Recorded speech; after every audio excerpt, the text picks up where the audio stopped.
Matecito de coca.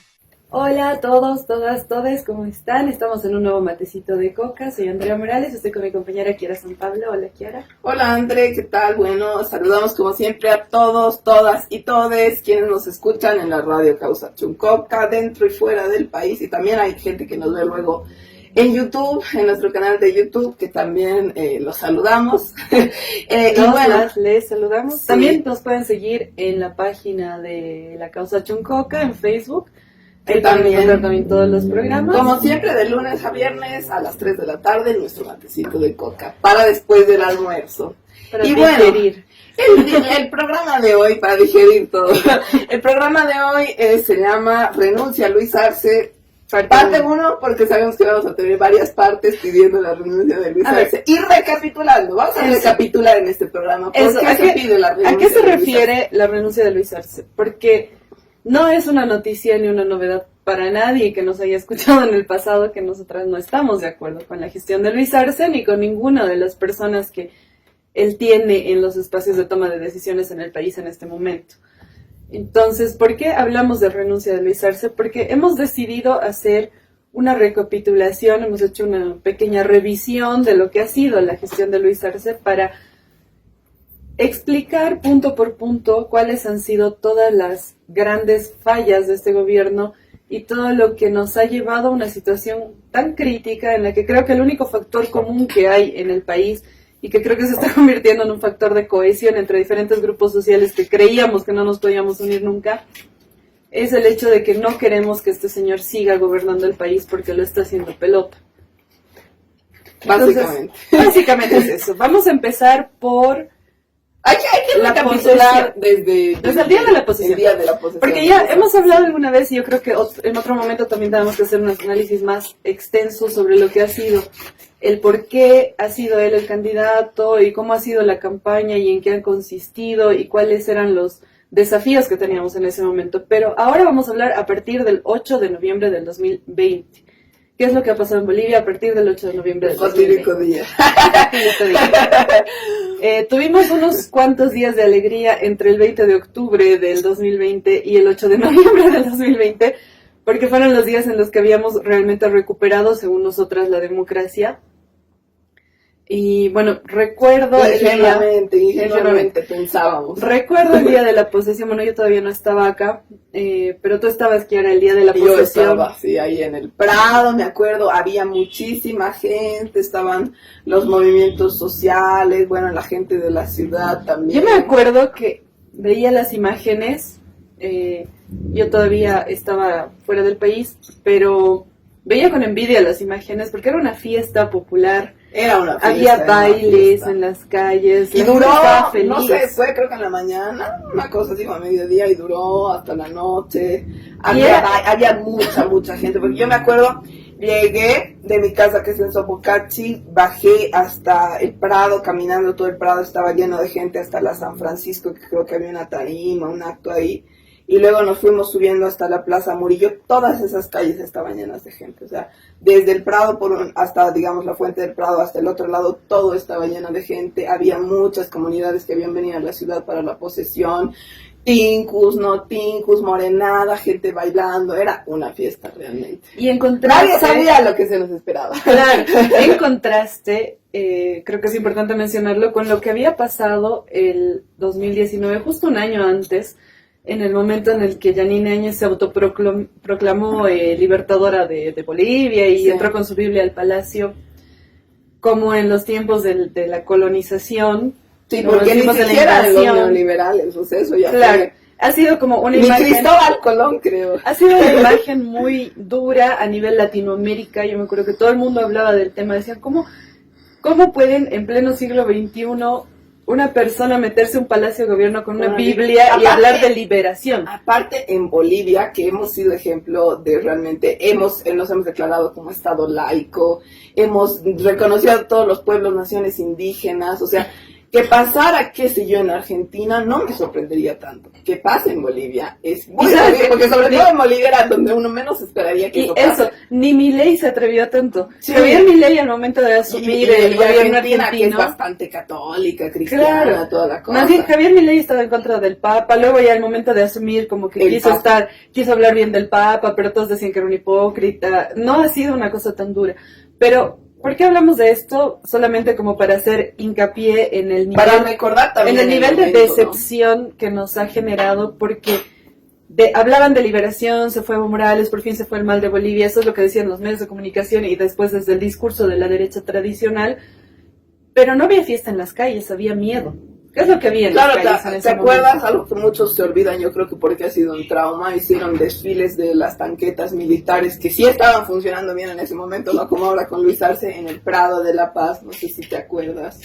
Había muchas personas que eran metidas presas por estar, no sé si te acuerdas, en el Por COVID, grabar, por en el filmar. COVID, incluso nada más vendiendo cosas. No, pero antes del COVID, en el momento del Sí, golpe de Estado, antes metían a todo el mundo en el preso momento del por golpe de el supuesto Estado. delito de sedición, Claro. que era el favorito para Murillo y demás, ¿no? Era un momento muy dramático en el que incluso la clase media que había luchado, vamos a decir entre comillas, que había salido a bloquear la esquina de su casa en contra de Evo Morales, no estaba celebrando, sino que estaba asustada porque se había tragado el cuentito de que los masistas les iban a robar y estaban haciendo vigilias en las plazas, salían, me acuerdo, combates. Pero para mí ha sido el momento más sublime de la historia que yo he podido presenciar, porque veías veías la ignorancia de los pititas o gente que no se definía como pitita pero estaba más o menos apoyando lo mismo, o simplemente la gente que no estaba metida en la política pero era de la ciudad.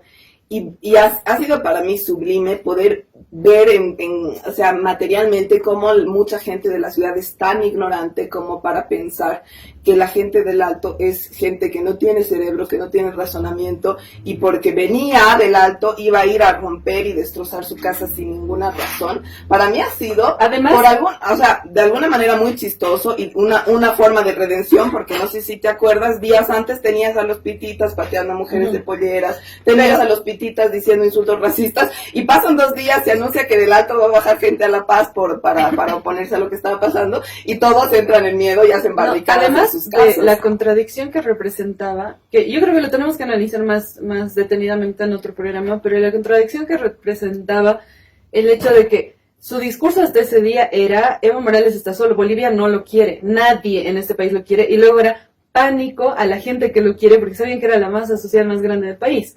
Claro, Entonces, sabían que eran mucha gente, exacto, y por eso tenían tanto miedo que en Sopocachi, en Achumani era terrible, igual me acuerdo, pusieron sillas como, o sea, al revés, y le sacaron punta a las patas de las sillas, porque estaban preparadas para la guerra, ¿de qué apocalipsis zombie? En Achumani, además, durante toda la noche pasaban tanquetas militares para cuidar a la gente de bien, entre comillas. Y gente aplaudiendo a los militares. Pero no bueno, faltaba, ¿por qué faltaba. Mencionaba esto? Porque quería hablar un poco del contraste de lo que es una fiesta democrática real versus lo que es un estado de sitio y el inicio de una dictadura militar, claro, que fue lo que había pasado.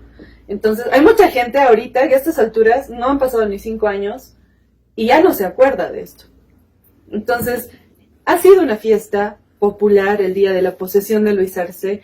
Recuerdo que desde donde yo estábamos viendo por la tele el momento de la posesión, escuchando los discursos. Me acuerdo que Luis Arce lloró al momento de jurar. Y todos le creímos. Y todos le creímos, o sea, ¡maldición!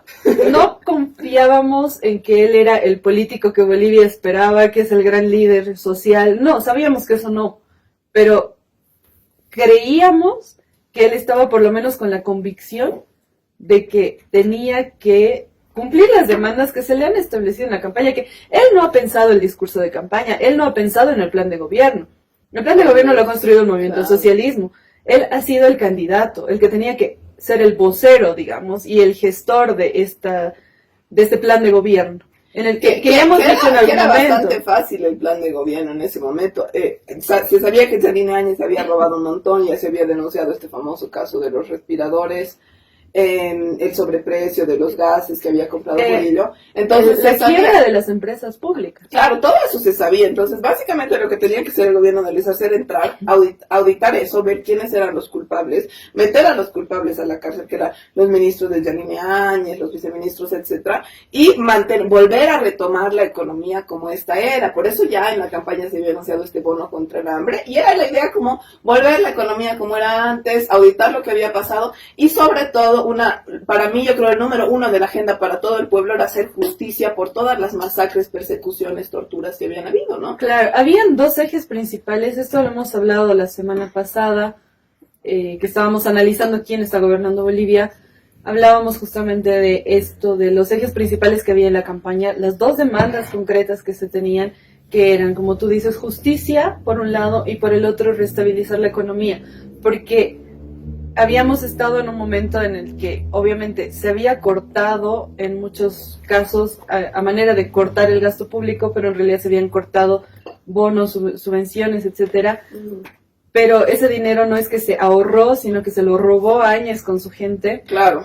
Y ya no estaba circulante como era antes de Yanine Áñez en el país. Entonces, para que el circulante dentro del país vuelva a dinamizarse, porque dentro de eso también entró el COVID, no te olvides. Claro. Entonces, más que los bonos, créditos, etcétera, más que el encierro, que muchos negocios tuvieron que cerrar, infinidad de negocios. Además porque lo que ha pasado con Yanine Áñez es más o menos lo que pasa con Luis Arce, que han metido un montón de gente inepta a los cargos estatales, a los cargos públicos, y eso ha representado también la quiebra de muchas empresas estatales que eran productivas y que también generaban movimiento económico.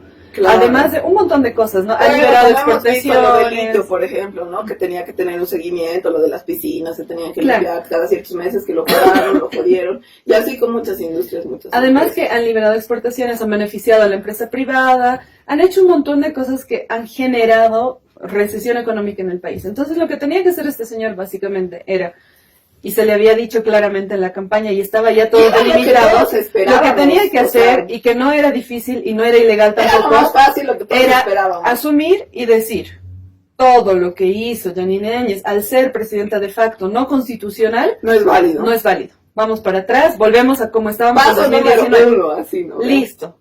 Claro, era el paso número 1. Por tanto, también se liberaban todos los presos políticos, porque eso también ha sido ilegal. Y por tanto, todos los decretos, como tú dices, cosas que se habían firmado, cosas que se habían cambiado desde las direcciones, los directorios de las empresas, se tenían que volver para atrás. Y la gente que había firmado esos cambios tenía que ir a la cárcel, así de fácil. Y todo, o sea, desde las cosas más chiquitas hasta las cosas más grandes. Hemos hablado ya más de una vez que una de las primeras cosas que hizo Yanine Áñez fue restablecer lazos diplomáticos con Israel, con el Estado ilegal, usurpador, ilegítimo y genocida de Israel. Uh-huh. Y además rompió con Palestina. Entonces, como tú dices, cosas más, o sea, desde lo grande hasta lo chiquito. Nada te cambia realmente porque no tenemos ninguna relación comercial casi con Palestina, nada, creo que tenemos más cosas diplomáticas con Israel, menos, porque estábamos rompiendo relaciones ya desde el tiempo del Evo, no teníamos nada. No era más de palabra decir, ¿sabes qué? Corto de nuevo con Israel, digo que es un estado genocida terrorista, retomo las relaciones con Palestina. Hasta puedo hacer un acto, si tú quieres, para que se note que mi pueblo está del lado de Palestina. Claro, porque es un tema de apoyo político. Pidiendo desde el principio de la gestión, todos los militantes que estamos un poco pendientes de esa cuestión, porque no olvidemos que el Evo ha sido uno de los presidentes ejemplo en el mundo por pedir que se haga un juicio contra Israel, por cortar con Israel, y porque no lo hemos cortado con Israel, no sé si te acuerdas, hemos declarado no grato al Estado de Israel, cosa que tenían que pedir visa a los de Israel. Exactamente, y eso es súper importante porque Palestina, por el bloqueo que tiene, gracias al Estado genocida de Israel y al patrocinio que tiene de la Unión Europea y de Estados Unidos, el pasaporte palestino es muy limitado para ellos realmente no pueden salir de su país.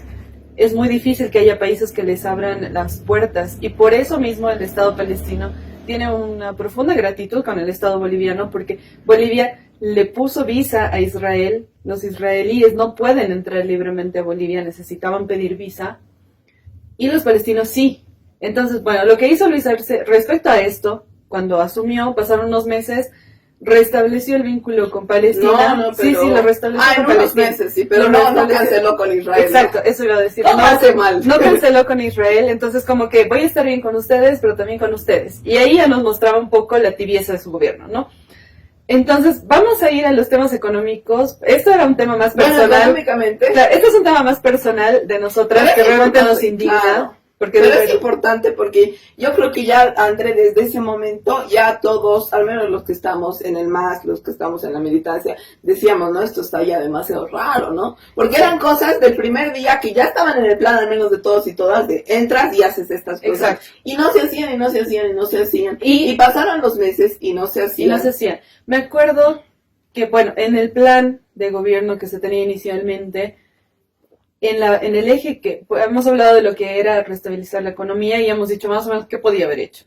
Y podía haber hecho muchas más cosas. Luego, respecto al tema, bueno, eran 3 ejes, también estaba el tema pandemia, ¿no? El COVID, que también va del mano de la parte económica. Y luego la parte de justicia. Para lo de justicia ya se tenía redactada la ley de amnistía. Lo único que tenían que hacer era leerlo en el legislativo, aprobarlo, y él tenía que promulgarlo.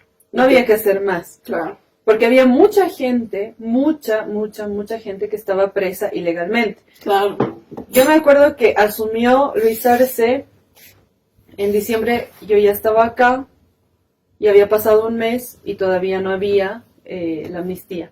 O presa o con algún juicio, como era el caso del Evo, por ejemplo, ¿no? De que no podía volver porque tenía juicio. Claro, pasaron unos meses y todavía no había. Y me acuerdo que, me parece que en enero dijeron que iba a haber un anuncio súper importante, que era el anuncio del año, que en ese entonces... Ya con esas cosas nos mamaban entonces. Claro, en ese entonces había sorpresas. Todavía teníamos esperanza en este gobierno y en ese entonces yo estaba todavía como parte de comunicación de este gobierno. Uh-huh. Porque creía todavía que iban a hacer lo que se supone que habíamos pensado en la campaña que tenían que hacer y lo que nos han repetido toda la campaña que iban a hacer. Y el día que anunciaron esto de que teníamos que estar alertas, que ese día iba a ser un anuncio importante, todos dijimos, por fin va a salir la amnistía. Por fin va a salir la amnistía, por fin van a liberar a todos los presos políticos. Hacer algo, porque ya habían pasado varios meses. Ya habían pasado como 2 meses de la gestión para eso. Estábamos esperando que de una vez saquen eso, y cuando dio el anunció que había encontrado una mega reserva de gas, que dónde estará, no sé, porque hasta ahora ni siquiera han empezado a explorar ese lugar. Entonces, esas han sido como que las primeras decepciones en el gobierno de Luis Arce, pero lamentablemente ahorita ya son decepciones chiquitas en relación a lo que está pasando en el país. Claro, porque ya en algún momento, ya yendo más a resumir esta primera parte, se esperaba amnistía, pero además de eso, y sobre todo, se esperaba juicios de responsabilidades, no de responsabilidades, juicios por lo que había pasado. Juicio a Áñez, sobre todo a la primera Áñez, Camacho, los que habían hecho el golpe de Estado y los que habían financiado, porque no sé si te acuerdas, la gente todavía seguía indignada por Camacho confesando en un video que su papá había pagado para hacer el golpe, básicamente. Entonces todos decían, Camacho va a entrar a la cárcel, ya tienen que entrar a la cárcel, Áñez tiene que entrar a la cárcel, Carlos Mesa tiene que entrar a la cárcel. Y nada pasaba y nada se investigaba. Y además que, preveyendo esta situación, incluso Arturo Murillo y Fernando López, que eran los ministros de Defensa y de Gobierno de Yanine Áñez, se fugaron antes del día de la posesión. Otra cosa importante, antes de cerrar esto, porque ya en el siguiente bloque vamos a hablar de por qué está presa Yanine Áñez, que no tiene nada que ver con Luis Arce. No, más bien su gobierno y su ministro de Justicia estaba evitando que entre presa. Pero una cosa importante a resaltar es que el día de la posesión de Luis Arce, Yanine Áñez ni siquiera estuvo presente. Se supone que el presidente que sale, cuando es constitucional, le pasa el mando al que entra. En este caso, ya se había escondido. Ella ya se había escondido porque también estaba temerosa de que la detengan, porque sabía que había cometido un delito. Todos pensábamos que iba a pasar. Y es lo que tendría que haber pasado. Hasta la derecha que se escondió pensaba que eso iba a pasar. Exacto, porque es lo que pasaría en un estado que realmente esté velando por los derechos y los intereses de los ciudadanos. Y no era que sea el Luis Arce del MAS, cualquier presidente que entre después de una dictadura tiene que hacer un proceso al dictador. Y exactamente, o sea, era lo que pensábamos todos que iba a pasar, pero no pasó. Áñez siguió tan feliz ahí por el Beni por mucho tiempo después. Camacho, feliz. Bueno, ahora recién, hace poquito entró a la cárcel. Nos tenemos que ir al corte, pero volviendo al corte vamos a hablar de qué ha pasado después y cuáles son las siguientes acciones que ha tomado Luis Arce en su gestión.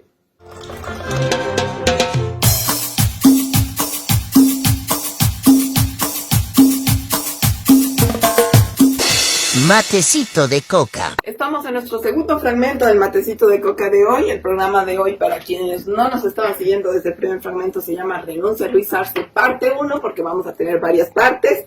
Y este programa no solo es para pedir la renuncia de Luis Arce, sino este primer programa nos sirve para recapitular cómo ha sido su gestión de gobierno, qué cosas ha hecho, sobre todo qué cosas no ha hecho. Es la mayor cantidad de cosas de las que podemos hablar. Es como que le hemos preguntado aquí fuera de micrófonos a ChatGPT, que es una inteligencia artificial, logros de la gestión de Luis Arce, y nos ha puntualizado como una cosita por año y eran cosas así bien ambiguas, y luego le hemos preguntado errores de la gestión. Y hasta ahora sigue redactando. Como que nunca termina. No, está tremenda la cosa. O sea, para que la inteligencia artificial no te pueda sacar más que un logro por año, está grave, ¿no? Está grave. Pero bueno, estábamos haciendo recapitulación de los primeros momentos, de los primeros meses de la gestión de Luis Arce. Ya vamos casi que para el primer año. Y hablábamos de lo primero que se esperaba, las dos cosas que se esperaban de Luis Arce: que vuelva la economía como estaba, estabilice la economía, que se fue al carajo con Áñez, pero ahora se fue más al carajo.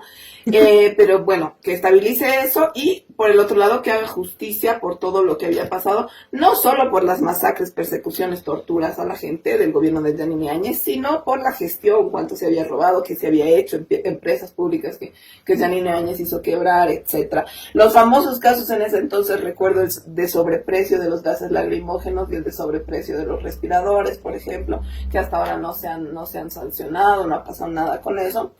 Entonces, cuando entró Luis Arce nos acordábamos, Yanine Áñez no estuvo, Arturo Murillo, su ministro de gobierno, escapó, Fernando López, otro ministro, escapó, y bueno, creo que todos los ministros de Áñez escaparon, ¿no? O estaban en algún lugar. Roxana Lizárraga escapó la ex canciller que era, no me acuerdo el nombre, sí. Longaric. Sí, Longaric escapó también. Después, pero algunos se quedaron. También, no ve que era su candidato. Luis Revilla se aliaron.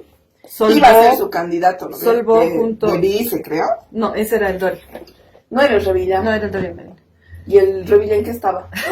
El Revilla se ha aliado con Yanine Áñez y han creado esta agrupación que era Juntos, sí, entre demócratas, Solvó, sí, y uno que otro outsider. Pero estaba en debate en algún momento que él sea su vice en vez de Doria. La verdad es que no tengo recuerdo de eso. Pero de lo que sí me acuerdo es que todos los que eran candidatos a senadores y diputados de puestos por Luis Revilla, que originalmente en 2019 fueron candidatos de Comunidad Ciudadana, porque la alianza era Luis Revilla-Carlos Mesa, sí, se fueron a ser candidatos con Yanine Áñez. Claro, y ahí fue que se neutralizó y se terminó de morir Solvó, porque son unas ratas de mierda, digamos. Porque primero traicionaron a Juan del Granado, luego a Carlos Mesa, luego a Yanine Áñez. Era de esperarse que se termine de morir esa agrupación.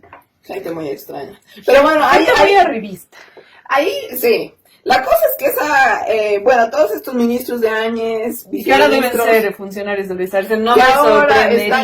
Están muchos, y tenemos datos, y en algún momento hemos denunciado alguna que otra cosa, están de funcionarios de Luis Arce, pero todos estos estaban como desaparecidos, porque lo que todos esperábamos, tanto bolivianos de derecha, bolivianos de izquierda, bolivianos que no están metidos en la política, era que Luis Arce entrara, hiciera justamente procesos por todo lo que se había robado, cosas que habían pasado, y no solo por robar, a toda la gente que había participado de ese gobierno, por ley, porque era un gobierno ilegítimo, era un gobierno de golpe de Estado, tenía que ser procesada por estar en ese gobierno y ser metida en la cárcel o tener alguna sentencia.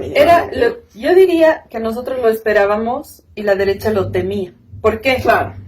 Porque la derecha sabe lo que significa un gobierno del movimiento al socialismo. Lamentablemente Luis Arce no sabe lo que significa un gobierno del movimiento social. Hay algunos matices que debemos hacer, porque te acuerdas que Esperábamos que se meta la Áñez presa, que se meta el Camacho, pero si nada pasaba y pasaban los meses y nada pasaba y había quejas de las asociaciones de víctimas de Secata, de Sacaba, etcétera, de la militar y demás y nada pasaba.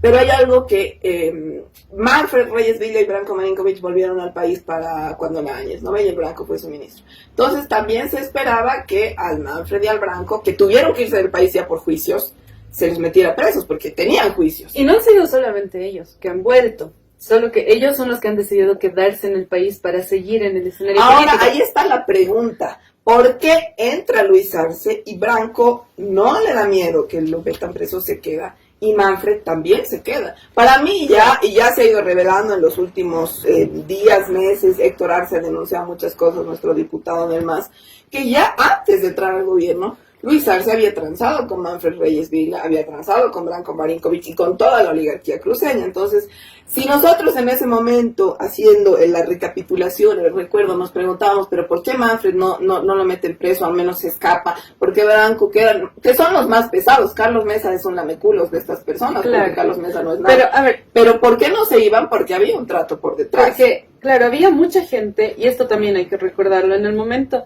en el que Yanine Áñez asumió la presidencia, toda la gente que había salido durante los años de gobierno del movimiento del socialismo por juicios, que era, digamos, líder, entre comillas, de la derecha, volvió al país. Entre ellos también estaba José Luis Paredes, no me acuerdo, es un montón de gente la que volvió al país.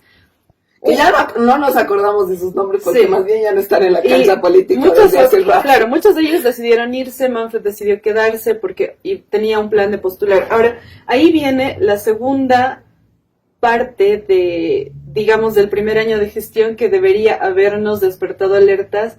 Creo que tú en ese momento ya tenías más alertas, yo todavía quería creer. Yo estaba puteando, yo todavía, el segundo día. Yo todavía elegía confiar un poquito, era como, claro. Está raro, pero ya, a ver, veremos qué pasa. Claro, mucha gente porque también decía, no es fácil, tienes que retomar el Estado, tienes que hacerlo con calma para que la derecha no, siempre pensando, ¿no? No lo tienes la que derecha no te diga que está haciendo por rencoroso, si no tienes que hacer el debido proceso, que sea, mucha gente estaba con ese discurso, no puedes, de los funcionarios, no sé si te acuerdas. No puedes hacer esto con calma porque por dos motivos. Uno, que ha habido un golpe de Estado y una dictadura. No estás hablando de que la anterior gestión tenía ciertas irregularidades. Claro. Estás hablando de que una tipa se ha metido por la puerta de atrás, ha hecho pelota al país y tú vas a ir con calmita a ver qué está pasando, ¿no? No puedes hacer eso. Uno. Y dos, que lo que te daba todo el respaldo, y en ese momento Luis Arce entró con todo el respaldo para hacer estos cambios que eran importantes, que eran necesarios, y para llevarle justicia a la gente ha sido el voto de la gente. Él tenía la certeza en ese momento de que el 55% de este país lo iba a apoyar si él metía en ese momento presa a Yanine Áñez. Y ahí hay una cosa. La primera cosa más grave para mí ha sido cuando, al posicionar sus ministros, de inicio teníamos ministerios importantes, posicionan el de justicia, que era clave en ese momento, a Iván Lima, que era una persona que no es del MAS, que no es de izquierda, que tampoco, igual que Luis Arce, ha sido dirigente ni de su curso, que era abogado, o no sé si sigue siendo, del Opus Dei, que es abogado de la iglesia. O sea, imagínate la peor persona que podías poner para ministro de justicia, o sea, podías agarrar a cualquier persona de la calle y ponerla, y iba a hacer más justicia que Iván Lima. Pero pone a Iván Lima, que empieza a dar declaraciones de que, o sea, se le pregunta, ¿no ve la prensa qué va a pasar con Yanine Áñez? Veremos, no se abre ningún juicio a razón, ni de las masacres, ni del golpe de Estado, ni de nada por parte del gobierno, porque ahí Lidia Patti es muy fundamental, porque ella es la que seguía denunciando ya en el momento de la dictadura. Claro, en ese momento viene esta exdiputada, que ya ni siquiera era diputada en ese momento, Lidia Patti, que decide meter como ciudadana boliviana una denuncia con ayuda de un abogado que realmente le ha metido toda la fuerza a esto, y ha comenzado con el proceso que se tendría que haber iniciado desde el Estado, porque ante la inacción del Estado. Entonces, ¿qué fue lo que pasó? Vinieron las elecciones subnacionales y el discurso que tenían los que ya estaban... se pudieron postular y todos estaban... Por eso te digo, el momento de las elecciones subnacionales, esta gente de mierda ya tenía poder, que son los actuales ministros, ¿no? Iván Lima, Eduardo del Castillo y compañía, que en ese momento todavía, de Iván Lima nunca hemos confiado en Iván Lima, o sea, sabíamos que era un agente desde el primer momento. Pero de los demás solo decíamos, no sé, del Eduardo, no sé si te acuerdas. Lo he dicho. Decíamos es un... Al principio era de, ¿sabes qué? Este chango... Pero era un... No conocido, yo nunca o sea, lo he conocido era muy a fondo, pero sabía... No era un agente. Uh-huh. Iván Lima es un agente. O sea, en nuestra cabeza en el momento de la posesión era como, qué raro, pero no sé. A ver qué pasa, a ver cuánto dura, Luis ¿no? Arce es bien solo ha debido poner a este chango Eduardo porque no está... O sea, la gente tonta no reconoce a la gente inteligente. Así nomás funciona. La gente inteligente sí reconoce a la gente inteligente. Entonces, yo pensaba, bueno, no ha puesto esto porque quieren mostrar que va a poner gente joven, cualquier huevadita, ¿no? Pero, y bueno, ya varios dirigentes han denunciado que desde esos días Eduardo del Castillo nos llamaba a reunirse a su oficina y tenía ahí a un par de gringos hablando en inglés sentados en su propia oficina. Casualidad, no me parece. Entonces teníamos, y en todo esto tú también nos contabas alguna vez, y ya se ha denunciado, me parece, que a Carlos Valverde, por ejemplo, el gobierno le seguía pagando plata, ¿no? Ese ha sido uno, y vamos a hablar desde mi experiencia, porque yo sé que hay mucha gente del Ministerio de Gobierno que nos mira, y también del Ministerio de la Presidencia, que trata como... Saludos a Marianela, la más sopa de las sopas. Saludos a Marianela y a su gente. Que trata de amedrentar con decir, pero ella era funcionaria. Claro que era funcionaria, porque yo he hecho campaña por Luis Arce en su momento, porque él era nuestro candidato. A ver, siendo justos, Andrea, si tú estabas en el área de comunicación, bien te lo merecías, porque nosotros le hemos hecho la puta campaña a Luis Arce, o sea, mínimamente. Y al final... En todo caso, parte de nuestra culpa que sea. Claro, eso es la culpa que representa, lamentablemente. Pero la verdad es que le hemos parido en la campaña, no ha sido fácil, no ha sido nada fácil. Aquí y yo hemos estado en situaciones bastante críticas, ahorita nos parece chistoso, pero en su momento no era. O sea, nos la pasábamos llorando. Nos juntábamos a llorar en una plaza porque no sabíamos qué diablos hacer con nuestro país, era muy frustrante. Pero... Ahora quiero llorar aún más sabiendo que he perdido tanto tiempo haciendo de campaña a Luisa. Todos.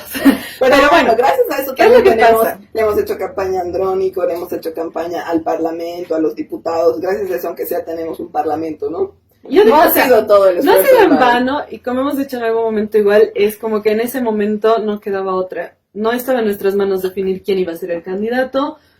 Nosotras hemos hecho lo que había que hacer en el momento que había que hacer. Tampoco nosotros éramos la cabeza de nada, ni somos la cabeza de nada. No, somos dos personas que están ahí peleándola porque no se pueden quedar quietas. Básicamente, esa es la definición de quiénes somos. Precisamente por eso sí tenemos conocimiento de los errores. Que sea Luis. Yo, ¿sabes? No. Todo el mundo sabe que yo quería que sea el Andrónico el candidato a presidente.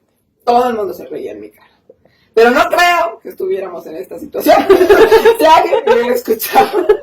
O sea, ¿qué era?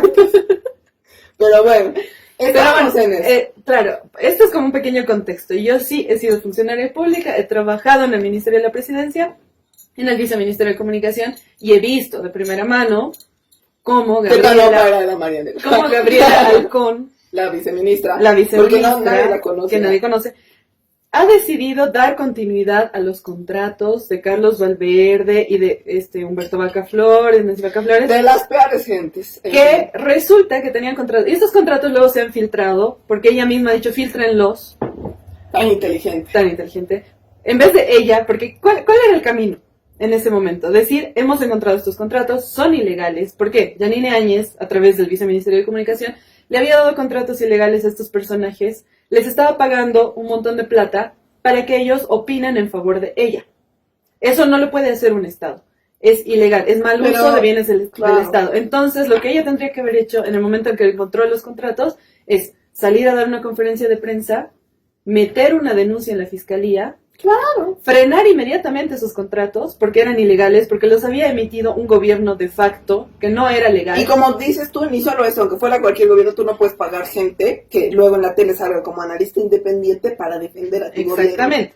Pero, Entonces, ¿por qué no lo han hecho antes? No lo porque ya hizo. tenían el plan de hacer lo mismo. Porque ahora el gobierno de Luis Arce está haciendo lo mismo. Paga a Susana Bejarano y otros pelotudos que no me acuerdo sus Marcelo nombres. Arequipa. Estas gentes para que vayan a la tele, como soy analista independiente, a decir pendejadas de que si Luis Arce es lo mejor del mundo, cuando ya estamos en un momento en el que es evidente que nadie piensa eso. O sea, pero bueno, Sí. ¿por Entonces, qué no han denunciado en su momento? Porque claro. tenían el plan de hacer lo mismo. ¿Y cuál era la excusa en ese momento de Gabriel Halcón?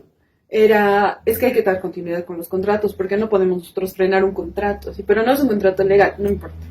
Entonces, bueno, este fue uno de los, no sé, es la punta del ovillo de las estupideces que han hecho en este gobierno. Y bueno, muchas. Pero volviendo al tema de las elecciones subnacionales, pero ese era un dato importante de que le seguían pagando a esta gente, por ejemplo, Carlos Valverde. Hasta diciembre del 2020 le han terminado de pagar esos contratos a estas personas. O sea, y las uniones bueno, ahí vamos viendo ya un poco dentro de la cronología los tratos del gobierno de Luis Arce con la derecha, un trato del gobierno de Luis Arce con Carlos Valverde, con estos otros supuestos analistas que son de extrema derecha, trato del gobierno con Manfred Reyes Villa, trato del gobierno con Branko Marinkovic y del gobierno de Luis Arce. Pero bueno, luego vamos a seguir recapitulando todo esto después de corte.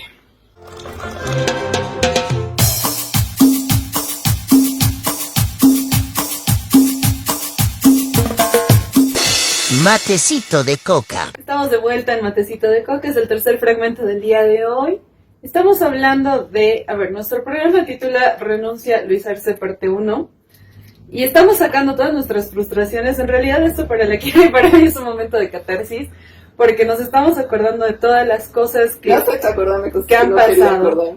Estamos recordando cosas que hemos vivido, cosas que nos ha tocado vivir, cosas por las que hemos postergado incluso nuestra vida personal para darle todo, para darle todo de nuestro tiempo, de nuestra energía y de nosotras mismas a algo que creíamos que le iba a llevar justicia a las familias bolivianas. Como gran parte del pueblo boliviano, o sea, paz descanse y en gloria descanse el Maicu, que sus últimos años ha tenido que meterle un cerco a la paz con y gracias a eso para hacer que hayan elecciones. Y él mismo decía, alguna vez en el programa hemos reproducido estos videos de él diciendo: la verdad, Luis Arce no me convence, así funcionario público, no tiene liderazgo. Ya el Maicu lo decía, pero incluso el Maicu decía, muchas organizaciones sociales, gente del pueblo boliviano ha invertido sangre y corazón, y algo que decíamos, ¿no? Haciendo, porque en este programa estamos un poco recapitulando, no nos va a dar para toda la gestión de pendejadas de Luis Arce, pero al menos la primera parte de la gestión de Luis Arce, yo no me cansé desde los primeros días, porque yo puedo ser olvidadiza, André, puedo ser pendeja, pero si algo tengo es olfato con la gente, y sobre todo con los hombres, y Luis Arce nunca me convenció. Yo tengo que dar fe de eso, porque la quiero siempre. Es como que sí. Toda la gente sabe. Toda la gente sabe, sí. Punto. O no, sí, es verdad, es verdad.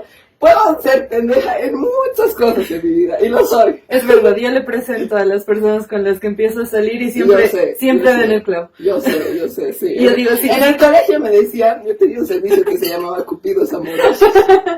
Decía, hola, habla Cupidos Amorosos, habla con Cupido, porque yo me las sé todas. Yo sé, yo te puedo emparejar o no emparejar. Pero con mis me pasaba lo mismo. Entonces yo me acuerdo, André, que yo seguía diciendo desde los primeros meses, semanas del gobierno de Luis Arce: ¿qué pasa con la justicia? ¿Qué pasa con la justicia? Me acuerdo, en ese momento teníamos un grupo de compañeros aquí, que muchos ya no son compañeros, que estábamos actuando con la Liga Argentina por los Derechos Humanos, que ayudó a los compañeros perseguidos que quedaron en Argentina, que nos ayudó y que nos estaba ayudando aquí a seguir un proceso con las víctimas de Sencata y Sacaba para tener justicia, que nunca culminamos porque el gobierno básicamente nos jodió la vida y no quería justicia, ¿no? El gobierno claro, además quedaban largas. Yo me acuerdo de esto, me acuerdo que han hecho reuniones que convocaba el Ministerio de Justicia, algunas el Ministerio de Gobierno, pero eran solo para marear un poco a la gente y que la gente no avance por su cuenta con estas denuncias. Exactamente, marear a las asociaciones de víctimas que había, que siguen habiendo, que siguen sin tener justicia.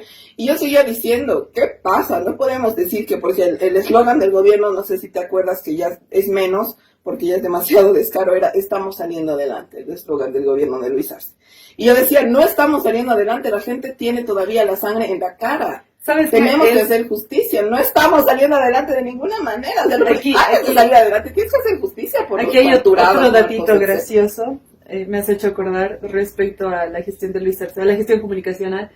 El eslogan inicial era "vamos a salir adelante", que se manejó durante la campaña, que lo utilizamos un montón. Y durante el primer año de gestión era "vamos a salir adelante". Ya a finales del primer año de gestión, que yo ya estaba con la bilis acá y con mi carta de renuncia lista en mi computadora para presentarla en cualquier momento, el día del discurso presidencial, el 8 de noviembre del 2021, el gran anuncio que dieron desde el Viceministerio de Comunicación, o sea, las cabezas del Viceministerio de Comunicación, fue "vamos a cambiar", "vamos a salir adelante" por "estamos saliendo adelante". No había más plan de gobierno, no había más proyecto. Y ya toda la ciudad de La Paz con "estamos saliendo adelante". Y era como... Y hay respuestas chistosas a esos grafitis. Hay gente que le tacha y dice: ¿cuándo carajo? Ya estamos sin pan, ya estamos sin dólares, porque nunca salimos adelante. Claro, y bueno, ya volviendo a lo que es el primer año de gestión de Luis Arce, y con lo que queremos cerrar el programa de hoy, es las elecciones subnacionales. Porque claro, dentro de eso, como decíamos, ya la militancia, mucha militancia, sobre todo las víctimas, las asociaciones de víctimas, o al menos los que estábamos intentando, como te digo, con los compañeros argentinos de derechos humanos, incluso hicimos cosas con la ACNUR, intentar que se haga justicia por lo que había pasado.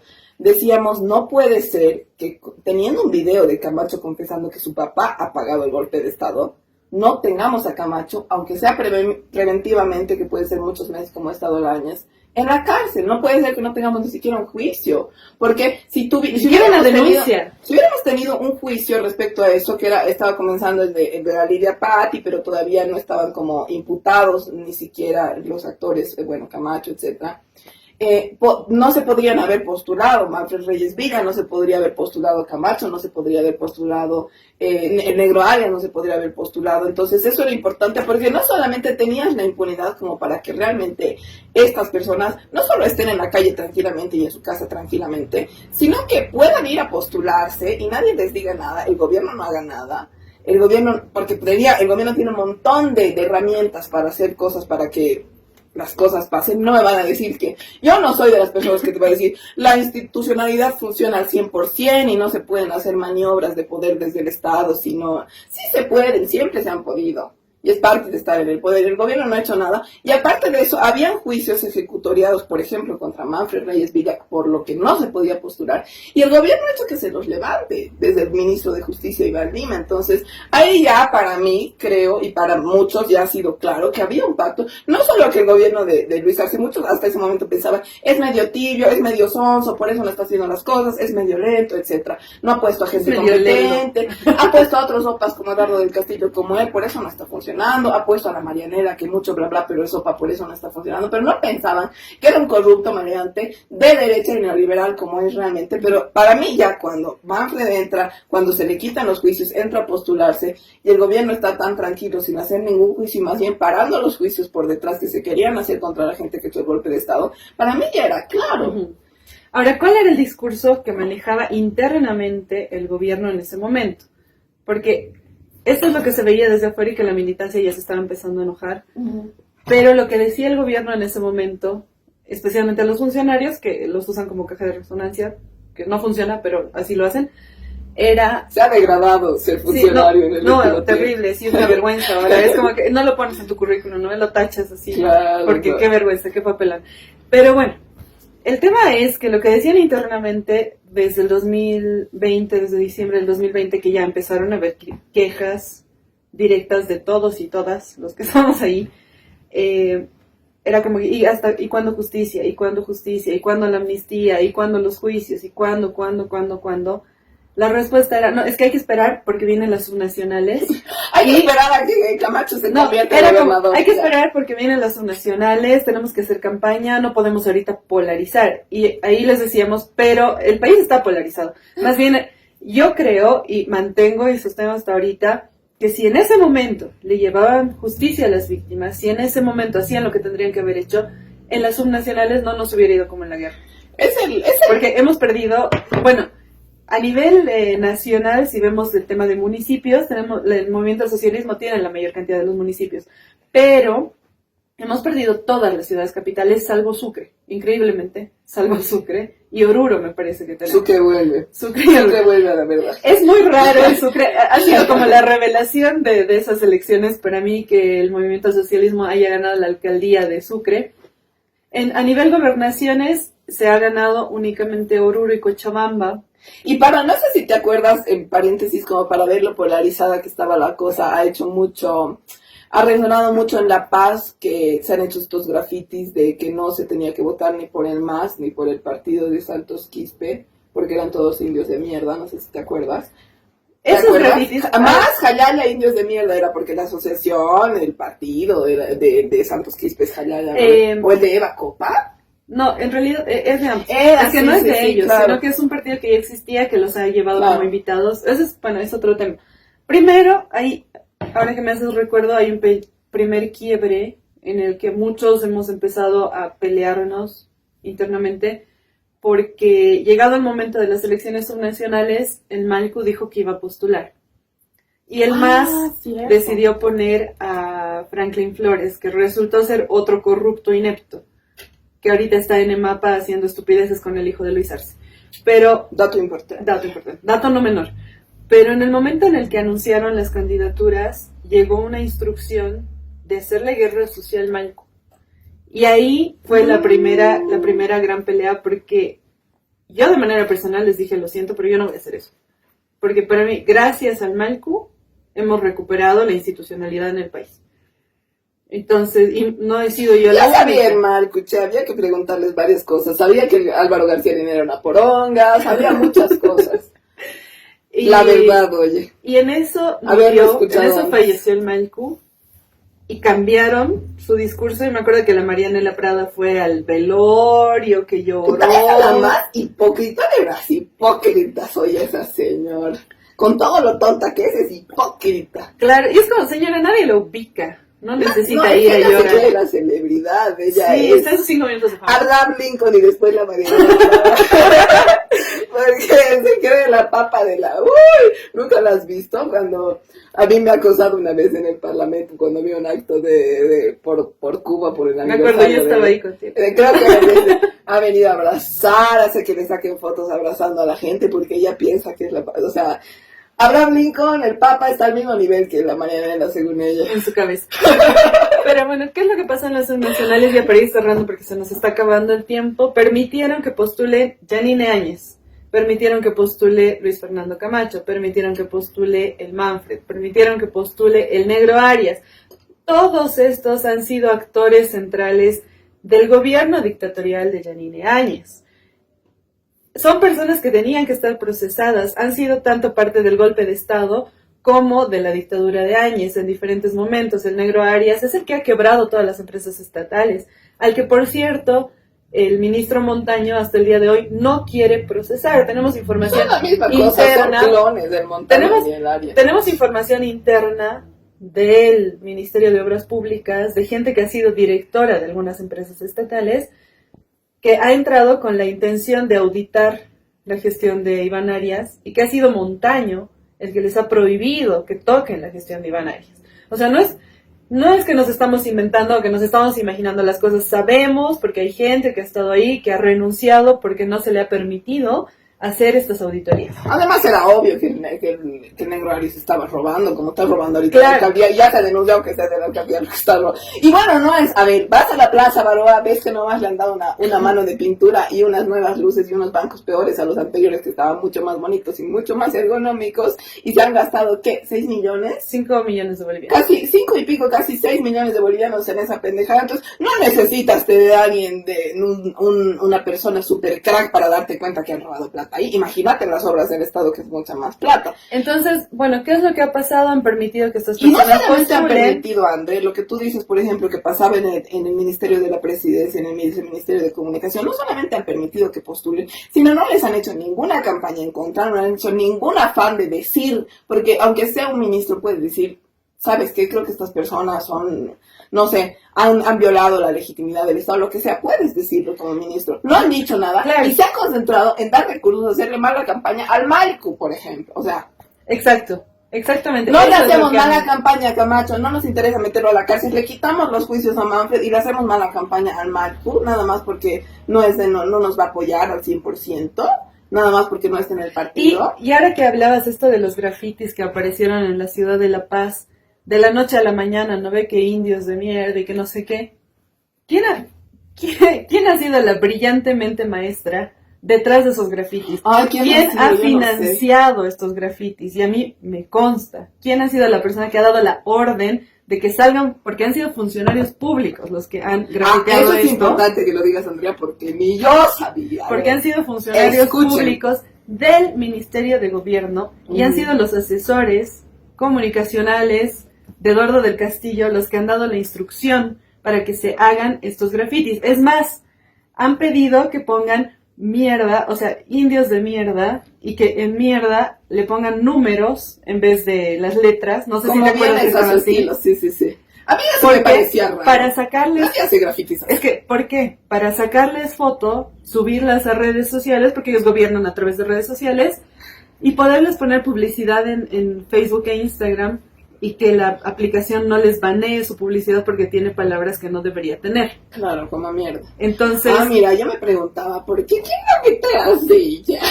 ha sido una instrucción directa y ha sido la primera obra maestra del Ministerio de Gobierno. De culpa de Eduardo del Castillo. Pero, o sea, imagínate, y ahí, Andrés, yo creo que hay una cuestión, no solamente de decir, porque ya tiempo después, el MAS, y muchas organizaciones sociales habían dicho Luis Arce no está bien, Luis Arce no está haciendo las cosas, que hay que obligar, que hay que presionar. Un momento, antes, ¿cuál era el objetivo que tenía? Para Sí. entender la pequeñita que es la cabeza de estas personas. ¿Cuál era el objetivo de estos grafitis? ¿Qué han pensado cuando han dado esta instrucción? La gente va a ver eso y va a decir, están diciendo indios de mierda, entonces deberíamos votar por el MAS. ¿Por qué no? Brillante, Porque- como siempre la gente del gobierno de Luis Arce, muy brillante. ¿Cuál era su lógica? Realmente no entiendo cómo ha llegado hasta hoy a La seguir en el poder. la sorpresa y la revelación en realidad, después de hacer esta recapitulación, es que hayan logrado completar 4 años de gestión. Ha sido por la legitimidad que les ha dado, no olvidemos, lo vamos a en el siguiente capítulo seguir analizando, que su gobierno ya estaba al pedo cuando no pudieron, dijeron que el censo se iba a retrasar, no sé si te acuerdas, y hubo paro clarísimo en Santa Cruz, había ya mucha crisis. Quienes han salvado el trasero al gobierno de Luis Arce de caer en ese momento era Evo Morales con su gran marcha la por la marcha patria. ciudad. No, ha sido El en ese 2020. momento. Ha sido en ese momento, pero cuando ya había líos por el censo, según No. me acuerdo. No ha Porque sido. los días del censo han sido el 2022. Entonces, antes ya, que estaba mal, pero había líos con Sí, algo. ¿sabes cuáles eran los problemas? Vamos a cerrar el programa del día de hoy con esto, acordándonos, porque yo me estaba olvidando de este detalle. El 2021 se empezaron a sacar leyes para blindar al lo de Estado. legitimación de ganancias. Para ilícitas. blindar al Tantas Estado. pendejadas que ha habido que no se olvida. Lo que querían era blindar al Estado en un posible escenario de otro golpe de Estado como el que había pasado en 2019. Supuestamente, ¿no? Y estas leyes que estaban sacando eran, por ejemplo, la de legitimación de ganancias ilícitas, que en realidad lo que iba a hacer era fiscalizar a instituciones que tenían demasiada plata, que son las que han financiado el golpe de Estado. Pero esa ley no era su idea, es parte No, por eso es te parte digo. de No cumplir con una no norma tenía nada que ver con internacional. Luis Arce, Sí. en realidad. Esta ley era parte del proyecto político que había planteado el movimiento al socialismo en la campaña. Era una de las promesas de campaña. Y estaban empezando a sacar estas leyes, y ahí fue el viceministerio de Comunicación Que el la que se cagó, sí. opuso a que estas leyes se socialicen, Ujú. permitió que la derecha, en ese momento, Diga que era diga contra lo la que le propiedad privada, diga lo todo que le eso, sí. cantaba, y fue el momento en el que se reempoderó la derecha, porque la derecha estaba neutralizada con Sí. el voto del 2020. En ese momento la derecha se levantó y empezó a hacer retroceder a Luis Arce con las Y porque leyes que él había programado. contemporáneamente era lo otro, ahora que me acuerdo de que Luis Arce había puesto esta obligatoriedad que estaba en todos los países de que tenías que estar vacunado contra el COVID para entrar a un banco o cualquier entidad pública, y también en ese tiempo se fue para atrás con eso. Empezó a retroceder con todas las leyes que iba sacando, que en realidad eran leyes del movimiento al socialismo, que eran aprobadas en Parlamento, y que lo que tiene que hacer como presidente es promulgar. Y ahí Entonces es que, las promulgaba y le hicieron retroceder con la ley que era la que regulaba lo de ganancias ilícitas, Sí. lo de legitimación Contra de la ganancias legitimación ilícitas. de ganancias ilícitas. Entonces no lograron aprobar esa ley y le hizo retroceder con la delegitimación que ya estaba aprobada y promulgada. Exacto, sí. Y en ese momento fue que se vio un clima, le salvó el culo porque ya había un clima de que la derecha se estaba levantando. Para terminar el programa, luego vamos a seguir recordando a partir de ese momento en el que el Evo por primera vez le salvó el culo al gobierno de Luis Arce a pocos meses de comenzar su gestión. Para mí lo más importante de esta primera parte de la gestión de Luis Arce es que tú, seas el lugar político que seas, si tienes un poco de moral, no puedes entrar al gobierno después de un golpe de Estado con masacres, con persecuciones, con torturas, porque hay gente aún que por ser torturada tiene discapacidades hoy en el país y nadie se acuerda. No puedes entrar y ver que tu pueblo tiene todavía la sangre en la cara de todo lo que ha pasado y no hacer justicia. Para mí eso sí es la definición del primer, digamos, tramo del gobierno de Luis Arce y lo más grave de ese tramo, y sobre todo hacer tratos por detrás mientras con los que han sido, los que han financiado para que haya balas y haya militares disparando a esa gente o torturando a esa gente o policías, ¿no? Entonces, bueno, con eso nos vamos con Renuncia a Luis Arce parte 1, vamos a hacer siguientes partes, con eso síganos mañana en Matecito de Coca. Nos vemos.